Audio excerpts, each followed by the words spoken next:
प्रश्न यह है, उपनिवेशवाद से आप क्या समझते हैं? उपनिवेशवाद एक ऐसा विचारधारा जिसमें एक ताकतवर देश जो होता है, एक समृद्ध देश जो पावरफुल कंट्री होता है, वो दूसरे कंट्री पे क्या करता है, कमजोर देखता है कि ये कमजोर है, उस पर चढ़ाई कर देता है ना, उस पर चढ़ाई कर देता है, आक्रमण कर देता है। और आक्रमण करके क्या करता है, उसके संसाधनों को, अब तो पराजित हो गया जो देश, वो तो कुछ नहीं कर सकता है, उसके संसाधनों को क्या करता, अपने हाथ में ले लेता। मतलब जितना संपत्ति है, सोना चांदी है, वो सब क्या किया, अपने कब्जे में कर लिया कि मेरा अधिकार है, क्योंकि हम इस पे मतलब कि क्या किए, जीत लिए हैं, है ना। तो उस संपत्ति को अपने हाथ में लेकर के क्या करता है, अपने मनमाने ढंग से खर्चा करने लगता है, जहां मर्जी वहां भेज सकता है। तो सेम ऐसा ही हुआ हमारे भारत के साथ ब्रिटेन क्या किया, क्योंकि वहां के लोग क्या थे, शिक्षित थे और उस थे, है ना, यानी कि उतना इन लोग में ज्ञान नहीं था। भला फुसला करके यहाँ पे आए, यहाँ के लोगों को एक साथ मतलब क्या किए, लड़वा दिए आपस में, है ना, धर्म के नाम पे दोनों को आपस में क्या किए, लड़ाई करा दिए और अपना पूरा राज किए। फूट डालो राज करो की नीति के अनुसार ना, फूट डालो और शासन करो, राज करो की नीति अपना लिया। यही उपनिवेशवाद है ना। भारत को सोने की चिड़िया कहा जाता था, लेकिन ऐसा हुआ अंग्रेजों ने देखा क्या, बाप रे, भारत में क्या है, सोने की चिड़िया है, दौड़ लाए, चलो चिड़िया को उड़ा के लाते हैं अपने देश में। वही हुआ, आया लोग, यहाँ खाता पीता था, यहाँ रहता था, यहाँ के लोगों को आपस में लड़वा देता था, झगड़ा कर रहा है, मारपीट कर रहा है, तब तो उसका संपत्ति अपने कब्जे में। वो लोग होशियार था और ये सब अनपढ़ ना, बुद्धि नहीं था। और यही हुआ कि भारत का विनाश हुआ, भारत का सत्यानाश हुआ।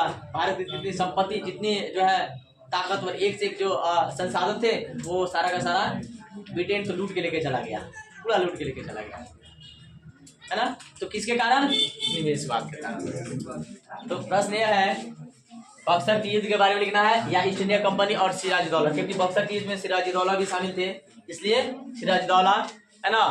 पटना के नवाब, पटना के मीर कासिम, अवध के नवाब सिराजुद्दौला और शाह आलम यानी मुगल सम्राट, ये तीन को सेना मिलकर के बक्सर में, यानी कि पटना से जैसे ही लोग बढ़ रहे थे, तब तक क्या हुआ, बक्सर के मैदान में तीनों सेनाओं की, मतलब पटना से मीर कासिम, अवध के नवाब सिराजुद्दौला और मुगल सम्राट शाह आलम, तीन गो सम्राट का सेना जो है जैसे बढ़ रहा था, तब तक पटना में आते आते क्या हुआ, मतलब बक्सर में ब्रिटिश सेना के साथ क्या हुआ, सामना हुआ। क्योंकि उस समय क्या चल रहा था, संघर्ष चल रहा था, अंग्रेजों के साथ मनमुटाव चल रहा था, अंग्रेज को मतलब भगाने का प्रयास किया जा रहा था। तो जैसे वो लोग बढ़ते आ रहे, और उस समय भूड़ लगी हुई थी एक दूसरे पर राज करने का, साम्राज्य फैलाने का, अपने साम्राज्य का विस्तार करने का, है ना।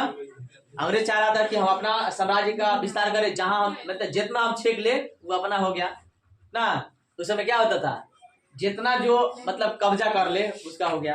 तो उस समय ये भूड़ लगी हुई थी, बाबू की सेनाएं जब पटना से बढ़ी तो क्या बक्सर में आते आते, बहुत बड़ा फील्ड है, मैदान है, ईस्ट इंडिया कंपनी की जो ब्रिटिश सेना है उसके साथ आमना सामना हुआ। अब पहले से मान लीजिए कि पहले से कुछ मनमुटाव है, आमने सामने होगा तो जरूर कुछ ना कुछ होकबे करेगा, संघर्ष बढ़वे करेगा, युद्ध छिड़वे करेगा ना। तो तीनों सेना क्या हुआ, तीनों सेना एक तरफ और ब्रिटिश सेना एक तरफ, युद्ध हो गया। और इस युद्ध में हुआ क्या कि अंग्रेज जो इसमें थे, यानी ईस्ट इंडिया कंपनी, अंग्रेजों का जीत हो गया। और ये तीनों सेनाएं एक साथ जो मिलकर के युद्ध कर रही थी, तीनों सेनाओं की हार हुई। उसके बाद से इस हार के बाद आगे बढ़ के इलाहाबाद और चुनार भरी अंग्रेजों ने क्या कर दिया, कब्जा कर लिया, उसको अपना साम्राज्य मिलाने का प्रयास किया, है ना। ये बक्सर का युद्ध जो है एक बहुत बड़ा मतलब कि निर्णायक युद्ध हुआ। कारण क्या है कि प्लासी के युद्ध में जो है अंग्रेजों ने जो सोचा था, जो सपना देखा था तो अपने साम्राज्य को फैलाने का, विस्तार करने का, वो सपना प्लासी के युद्ध में पूरा नहीं हुआ। जो कि कब हुआ था, 1757 में।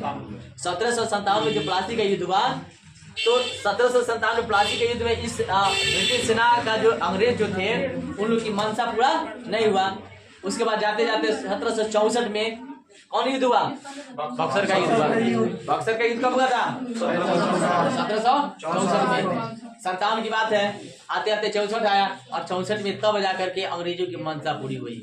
जितना ये लोग चाह रहे थे इतना ये लोग पूरा कर लिए। ठीक है, इसने क्या किया?